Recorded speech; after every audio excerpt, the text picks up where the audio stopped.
No dia 13 de outubro de 2024, nós tivemos um caso rumoroso, no qual uma criança de apenas 9 anos de idade entrou numa fazendinha e matou 23 animais, coelhos e porquinhos da Índia, de uma maneira bastante cruel. Surgiram assuntos sobre a possibilidade dessa criança ser psicopata e a possibilidade dela ser punida no âmbito do direito penal.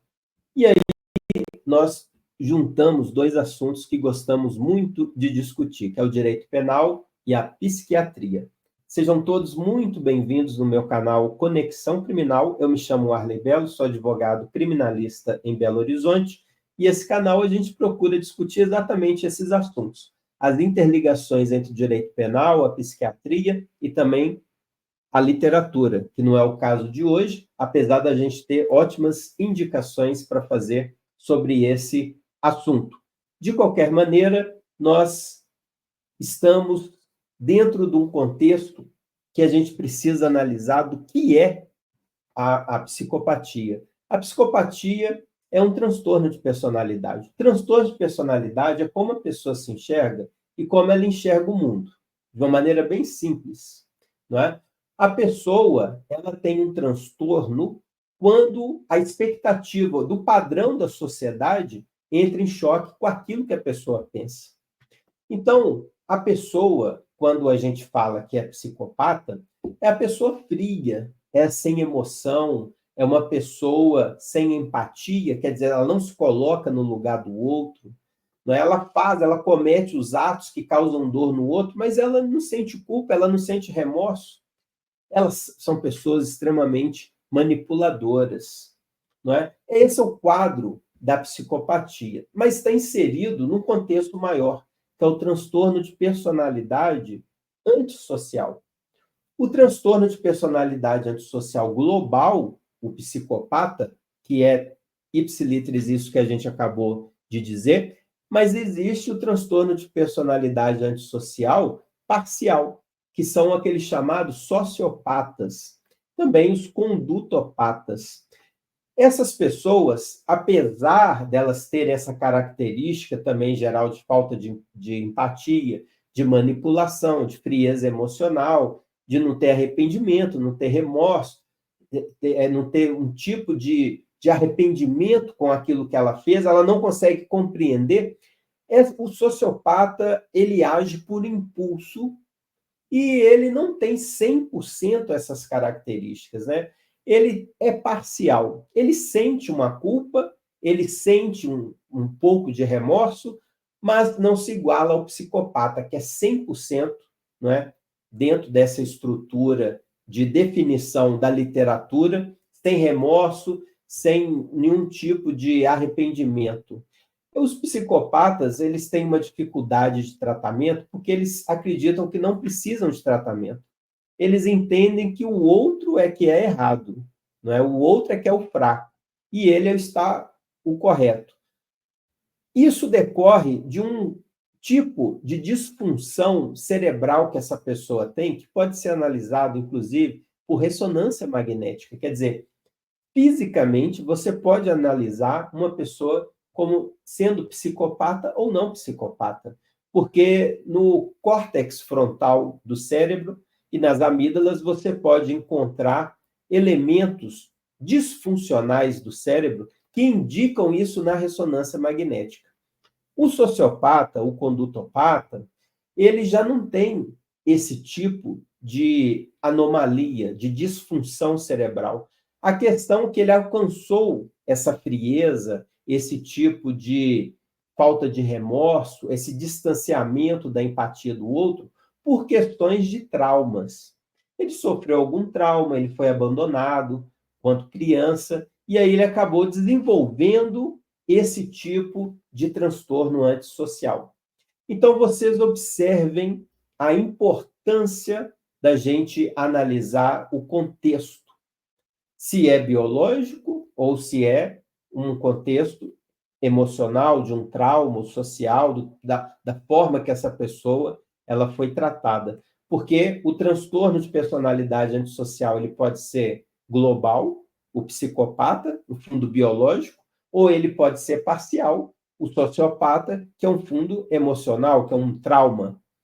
Então, são conceitos diferentes, mas estão dentro de um mesmo grupo, que é o transtorno de personalidade antissocial. Todos dois são antissociais, né? Eles não respeitam as regras dentro da sociedade, por isso aqui no direito a gente tem uma proximidade e um preconceito muito grande também com relação a esse tipo de transtorno, exatamente por causa dessa proximidade com o sistema penal.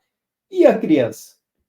Uma criança, segundo o que nós temos aqui na literatura da psiquiatria, e eu gosto muito de seguir o DSM-5, a gente tem que uma criança não pode ser diagnosticada, o menor de 18 anos, não pode ser diagnosticado como psicopata. É o único transtorno que não pode ter o diagnóstico abaixo dos 18 anos. É claro que o rótulo é muito pesado. Você rotular uma criança dessa como psicopata é uma coisa que ela não vai conseguir desvencilhar para o resto da vida, não é? Então, obviamente que existe esse componente social, mas mais do que isso, a criança muda. Se ela tiver um tratamento com um psiquiatra, com um psicólogo, multidisciplinar, ela vai conseguir evoluir. Ela vai conseguir ter uma convivência harmônica, porque a intervenção precoce da psicologia e da psiquiatria vai desviar essa criança do caminho certo que ela está percorrendo do transtorno de personalidade antissocial. Então, é possível, através de uma terapia cognitiva, a terapia familiar, porque aí os pais terão que ser avaliados, analisados também, às vezes até o uso de medicamentos, não é? Como o lítio, que é muito usado porque está dentro do SUS, não é cobrado, os estabilizadores, que é um tipo de estabilizador, às vezes antipsicóticos, né? Às vezes algum tipo de medicação que vai se traduzir num equilíbrio dentro desse contexto de estabilizador de humor, não é? De forma que a psiquiatria e a psicologia possuem mecanismos para tirar essa criança desse caminho que ela está percorrendo, que evidentemente assustou todo mundo, porque é muito anormal. O que essa criança é definido pelo DSM-5 e pelo CID-10, que a partir de janeiro será o CID-11, que vai ser substituído, nós temos um quadro no qual se fala transtorno de conduta. E dentro do transtorno de conduta, dos várias classificações que temos, nós vamos entender que, até onde a literatura a gente pôde acompanhar, que é o tipo de transtorno opositor desafiante, que é o chamado aí, o TOD. São essas crianças que não respeitam as normas, que elas estão sempre em choque, não respeitam a autoridade, sempre estão dando problemas. De forma que a gente não fala que a criança ela é psicopata. A gente fala que tem um transtorno de conduta e desses casos mais graves, mais severos, é um transtorno opositor desafiante. Claro que nós temos aí mecanismos, né, para ser avaliado a ressonância magnética, testes como o PCLR, como o teste de Rorschach também, que é o teste do borrão, e para ser avaliado, né, essas questões, mas o diagnóstico de psicopata mesmo, ele só pode ser oferecido, dado, a partir dos 18 anos, por causa dessa complexidade que envolve a família, que envolve valores sociais, a modificação mesmo física da composição orgânica cerebral. Então, isso tudo influencia. Então, você não pode falar que existem crianças psicopatas, já aí respondendo a nossa indagação primeira. De forma que chegamos à questão da imputabilidade. A imputabilidade é você poder responsabilizar a pessoa, né, de uma maneira mais simples. A pessoa tem consciência, ela sabe o que está fazendo, ela pode ser responsabilizada por aquilo. E aqui no Brasil, abaixo dos 18 anos, ela é considerada absolutamente inimputável. Ou seja, você não pode imputar essa pessoa a prática de um crime. Você pode imputar a ela uma prática de ato infracional, e ela vai responder, de acordo ali com o artigo 107 do ECA, vai ter as punições, não é, para esse menor, desde a advertência até uma internação mesmo. Mas esse menor, ela começa com os 12 anos. Não é? Abaixo dos 12 anos, que é o caso dessa criança de 9, você não pode ter responsabilidade nenhuma dentro do ECA, a não ser através do conselho tutelar. Você vai ter exatamente a interferência de psicólogos, de psiquiatras, ali previsto no artigo 101 do ECA. Então, são medidas protetivas, porque tem que analisar o pai, a mãe, o contexto familiar que essa criança está sendo criada, o que está acontecendo, e para ter ali o tipo de tratamento necessário para evitar que essa pessoa desenvolva aí o transtorno de personalidade antissocial. Né? Você buscar mecanismos, porque evidentemente o caminho está errado.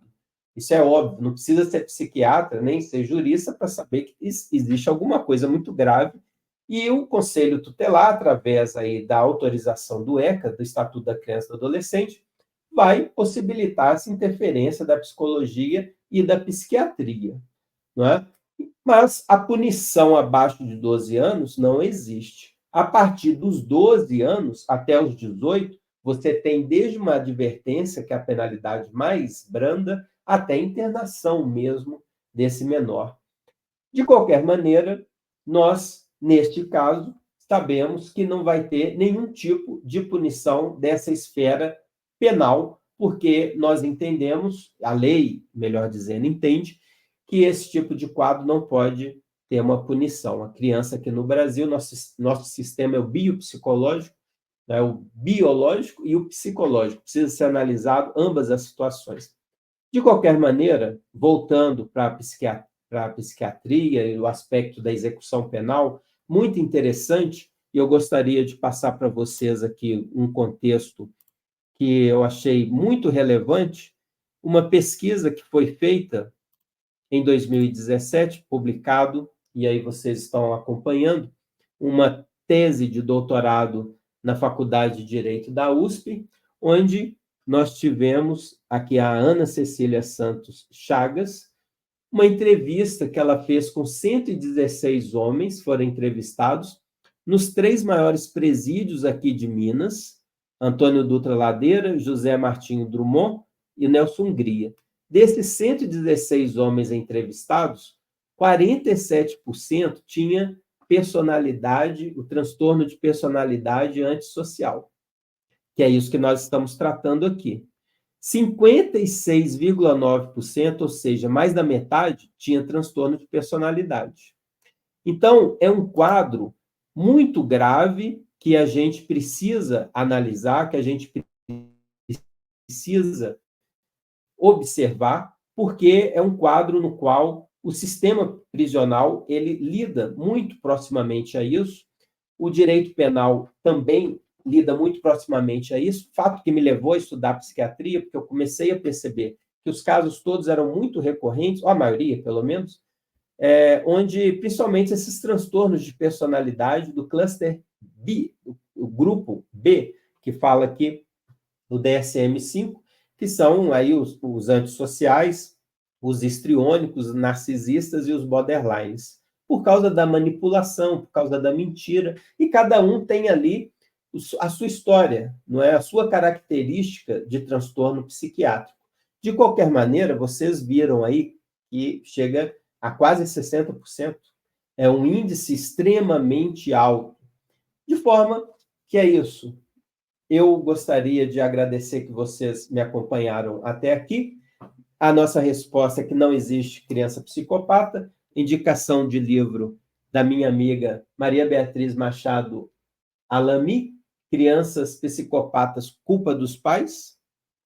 Como a gente pode perceber, eu já antecipo aqui, porque a riqueza do livro está entre as páginas, não na conclusão. Os pais, eles podem piorar o quadro, como vocês podem observar. Ele pode melhorar e pode piorar. Tanto que, nesse caso, dessa situação, a psiquiatria e a psicologia precisa intervir. O conselho tutelar vai precisar também ter uma análise dos pais ou de quem cuida dessa criança, não é? De qualquer maneira, se você gostou desse vídeo, inscreva-se no meu canal. Se você tem algo a dizer, a discordar, alguma opinião que você tem, uma experiência que você teve, deixe os seus comentários aqui embaixo. Eu agradeço a todos vocês e até a próxima.